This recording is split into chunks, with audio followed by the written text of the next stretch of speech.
अस्सलाम वालेकुम everyone, hope you all are doing well. So जैसे आप सबको पता है कि हमारे हेयर केयर चैलेंज के 10 डेज कंप्लीट हो चुके हैं। तो आज हम कुछ ज़रूरी चीज़ों पर बात करने वाले हैं जिन पर बात करना बहुत ज़रूरी था।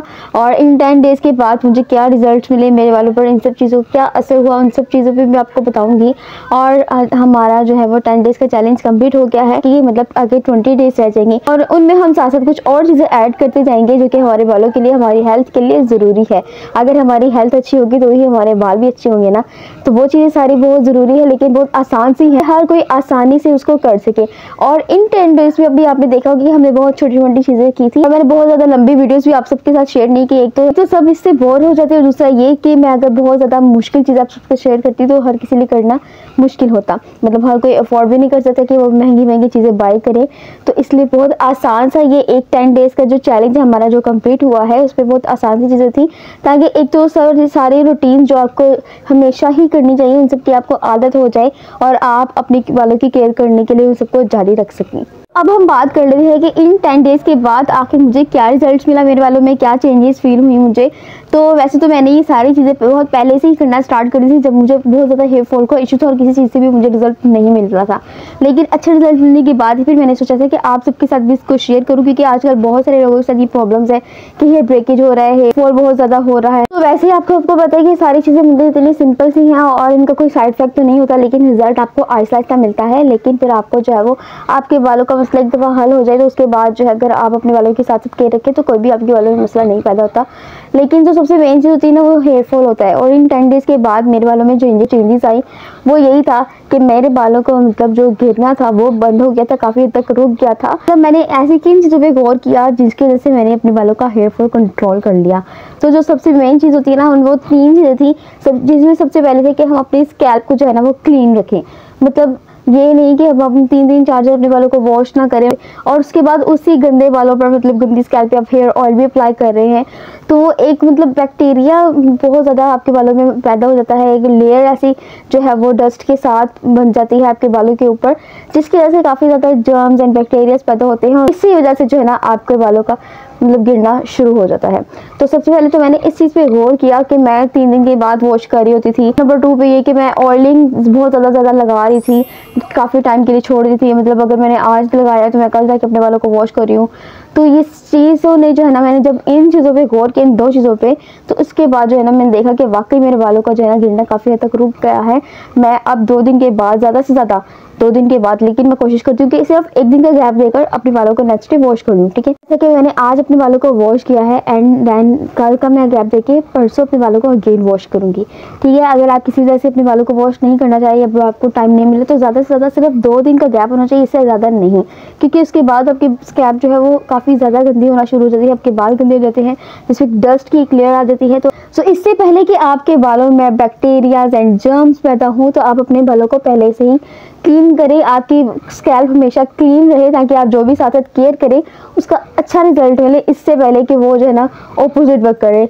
तो आपकी स्कैल्प अगर क्लीन होगी तो आप तमाम चीज़ें भी अच्छे से काम करेंगी और कोई भी जो है ना आपके बालों को नुकसान नहीं होगा और आपका हेयर वॉल भी डेफिनेटली रुक जाएगा। अगर आपने 10 डेज पे लगातार जो है ना ये करके देखें तो फिर आपके बालों में वाकई आपको काफ़ी फर्क महसूस होगा। और ये सिर्फ मैं आपको 10 डेज के लिए नहीं करने को कह रही, आपको वैसे भी जो है ना आपको ज़्यादा से ज़्यादा 1 से 2 दिन के गैप के बाद अपने बालों को वॉश करना चाहिए। और उसके बाद सेटिंग ऑयल की अगर हम बात करें तो मैं अलग से एक डिटेल वीडियो भी बना चुकी हूँ, जो कि आपको हमेशा अपने बालों की प्रॉस्पेरिटी के मुताबिक ऑयलिंग करनी चाहिए। और ऑयलिंग की टाइमिंग कुछ इस तरह से होनी चाहिए, अगर आप दिन में अप्लाई करें तो ज़्यादा से ज़्यादा 1 से 1.5 घंटा जो है ना इनफ होता है। हाँ, अगर किसी के बाल जो है वो ज़्यादा कर्ली हैं, थोड़े से हार्ड और मोटा किस्म का जिसका बाल होता है ना, तो वो 2 से 3 घंटे भी अप्लाई कर सकता है। ठीक है, तो इस तरह से अगर आप ओवरनाइट अप्लाई करना चाह रहे हैं तो उससे कोई इशू नहीं था, क्योंकि आपको पता है कि हमने सो जाना होता है, दिन में हमारी कोई एक्टिविटी होती है जिसकी वजह से हमारे बालों में जो है वो डर्ट वगैरह हो सकती है ऑयल के ऊपर, एंड रात को सोते वक्त तो ऐसा कुछ भी नहीं होगा। इस वजह से जो है ना हम ओवरनाइट भी अप्लाई करके सो सकते हैं। आप हल्की सी चाहे ऑयलिंग कर दें, रात को अप्लाई करेंगे तो वो भी ज़्यादा बेस्ट रहेगा, जिससे हमारे बालों की जो ग्रोथ है वो ज़्यादा अच्छी होती है। इसके अलावा कंडीशनर पे मैं बहुत बार बात कर चुकी हूँ और मैंने स्टार्टिंग में भी यही कहा था कि कंडीशनर जो होता है ना वो हर किसी के बालों की ज़रूरत नहीं होती। अगर किसी के बाल पहले से ही सिल्की है, स्मूथ है और पतले भी हैं तो ज़रूरी नहीं कि वो आप कंडीशनर उनको यूज़ करना चाहिए। कंडीशनर आप तब यूज़ करें जब आपके बाल काफ़ी फ्रीजी हैं, ड्राई हैं, कर्ली हैं या फिर आपके बाल जो है वो मोटे किस्म के हैं, तो उस तरह से जो है ना आपको कंडीशनर अप्लाई करना चाहिए। और अगर फिर भी आपको जो कंडीशनर अप्लाई करना है मतलब आपके बाल सही है, सिल्की स्मूथ है, जैसे कि मेरे हैं थोड़े पतले हैं, और इसके लिए जो है ना आप तकरीबन महीने में 1 से 2 बार कभी कभी यूज़ कर लिया करें। और उनके लिए जो है ना सिर्फ 1 मिनट का टाइम बेस्ट है। इसके अलावा किसी के कर्ली और फ्रीजी बाल हैं तो 2 मिनट तक अपने बालों पर कंडीशनर अप्लाई कर सकते हैं, और वो भी जस्ट अपने बालों के लेंथ पे आपको अप्लाई करना है। हेयर केयर चैलेंज में जो है ना वो आपने इन चीज़ों पर भी गौर करना, ना सिर्फ अपने बालों पर चीज़ें अप्लाई करनी है बल्कि साथ साथ अपनी डाइट का भी ख्याल रखना है कि अच्छे से आपने ड्रिंक लें, फ्रूट्स साथ साथ अपने जो है ना आपने ज़रूर अपनी डाइट में शामिल करने हैं। अच्छा सा ड्रिंक बनाएं एंड ड्राई फ्रूट्स वो सबसे ज़्यादा मोस्ट इंपॉर्टेंट है हमारे बालों के लिए, क्योंकि जो ड्राई फ्रूट्स होते हैं उनमें बायोटिन, विटामिन पाए जाते हैं और कुछ ऐसे विटामिन होते हैं जो कि हमारी हेयर ग्रोथ के लिए बहुत ज़्यादा इंपॉर्टेंट होते हैं।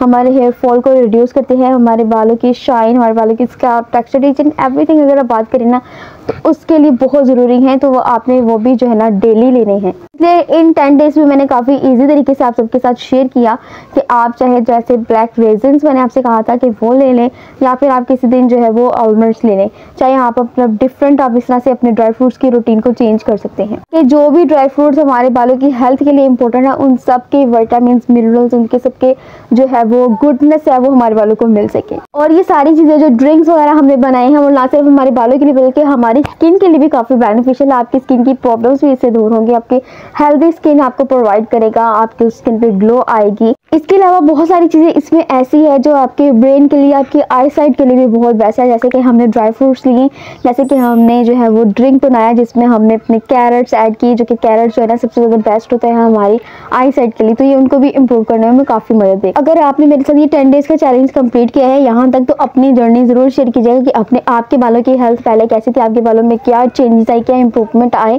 और नेक्स्ट 10 डेज़ के बल्कि नेक्स्ट आगे 20 डेज़ है तो वो भी आपने ज़रूर वैसे कंटिन्यू करने हैं। उनमें कुछ और मज़ेदार और ऐसी चीज़ें आने वाली हैं जो कि आपके बालों के लिए बहुत ज़रूरी है करना। वो भी इसमें भी कुछ आसान सी टिप्स होगी, कुछ एक्सरसाइजेज होगी, कुछ और आपके डाइट के लिए जो इंपॉर्टेंट चीज़ें हैं वो आपके साथ शेयर करूँगी। इसके अलावा आपने क्या क्या अपने बालों पे अप्लाई करना है वो भी डिफरेंट हेयर्स के अकॉर्डिंग, वो सारी चीज़ें आपको जो है ना नेक्स्ट 20 डेज़ में देखने को मिलेंगी। अगर आप अपने बालों के बारे में कोई भी क्वेश्चन करना चाहते हैं तो आप जो है ना कमेंट करके पूछ सकते हैं या फिर DM करके पूछ सकते हैं। मेरे साथ आपने ये 30 डेज़ के चैलेंज को ज़रूर कंटिन्यू करना है ताकि आपके बालों की प्रॉब्लम जो है वो ख़त्म हो जाए और डेफिनेटली आपको काफ़ी अच्छे रिजल्ट्स देखने को मिलेंगे। तो ये इतना आसान सा जो चैलेंज है वो आपके बालों को बेहतर बना सकता है। तो मिलते हैं नेक्स्ट अपनी मज़ीद बेहतरीन वीडियोस में, अपने नेक्स्ट एपिसोड्स में, और बाकी के 11 डेज़ में आपको कुछ और मज़ेदार चीज़ें देखने को मिलेंगी जो कि बहुत आसान होंगी और बहुत इंटरेस्टिंग होंगी। और मुझे भी बहुत मज़ा आ रहा है आप सबके साथ इस चैलेंज को करने में, और होपफुली आपको भी जो है ना अच्छा लग रहा होगा। और अगर आपको कोई भी क्वेश्चन करना हो तो आप कमेंट कर पूछ सकते हैं। और अगर आपको आज की वीडियो पसंद आई है तो इसके लिए लाइक, सब्सक्राइब, शेयर ज़रूर कीजिएगा। मिलते हैं अपने नेक्स्ट वीडियो, तब तक के लिए अल्लाह हाफिज़।